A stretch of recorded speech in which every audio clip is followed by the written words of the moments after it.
Ito yung patunay na hindi sa lahat ng pagkakataon kaya kayong buhatin ng core.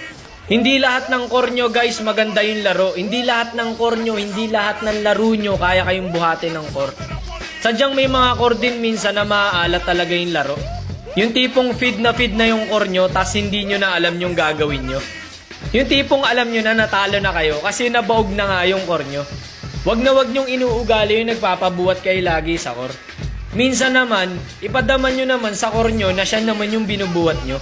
Ito na rin yung best example of understanding, pati yung communication nyo. Pag alam nyo ng sobrang baog na ng core nyo guys, wag nyong tatrash talkin. Focus na lang kayo, isipin mo yung baog na siya, tas gagatungan nyo pa ng trash talk. Talagang malaki ang tsansa na matatalo kayo, imbis na buhatin nyo, trinash talk nyo. So yun yung sinasabi kong understanding. Pag wala lagi sa clash yung core nyo kasi palaging patay, abay wag kayo mawala ng pag-asa.